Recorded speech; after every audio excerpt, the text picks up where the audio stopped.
The Biden lackeys and lickspittles never stop going on about how America is back and respected again. Now the grown-ups are in charge. Oh, is that right? Here's what a foreign government official had to say about it this week. Quote, "We're used to the US having a clear sense of direction, but this administration has been erratic. It has struggled with strategic decisions."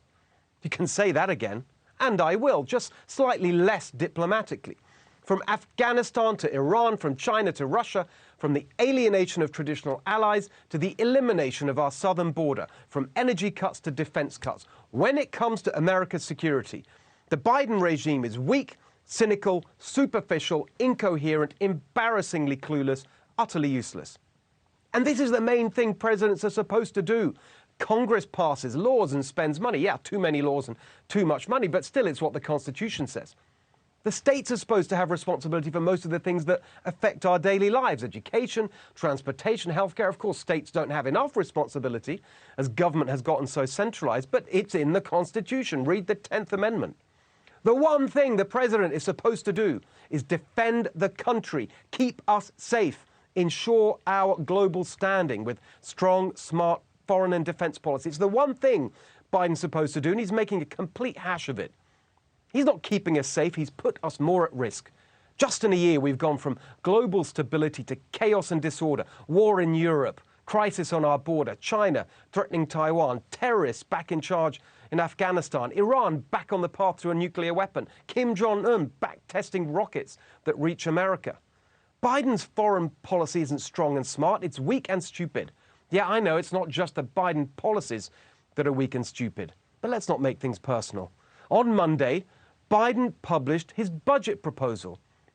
Amongst other nightmares, it included a massive reduction in America's future defenses. In a sign of how the far-left extremists have completely taken over the Democratic Party, Biden's defense plans were slammed by progressives. Check out this headline in The Guardian. Biden's record defense budget draws progressive ire over spending priorities. Record defense budget? Really?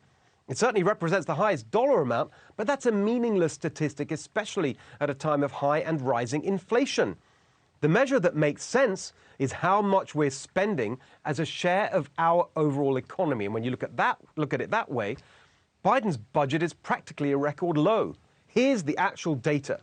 You can see that after the build-up that happened during the George W. Bush presidency, defense spending was slashed by Obama and Biden by a third. Then Trump built it up again, and now Biden's taking it back down, close to post-Cold War lows and even lower in the decade ahead. He's cutting the Navy to 280 ships when the Navy itself says it needs 500 to defeat China if it takes Taiwan. He's cutting the Air Force, even as the Air Force Association said this week it's now the smallest, oldest and least ready it's ever been in its 75-year history. He's presiding over massive, risky changes to the Marine Corps, reducing their battle readiness. All this as China and Russia reaffirm their alliance, as Biden's ineptitude pushes former allies like India and Saudi Arabia and the UAE and Brazil into the arms of China and Russia. I know what some of you may be thinking. Why spend more on corrupt defense contractors in the military-industrial complex? But opposing defense spending because of the military-industrial complex is like opposing books because of Amazon. We can and should make defense spending less corrupt and more competitive. But the last thing we should be doing is cutting it. Who thinks the world is getting safer?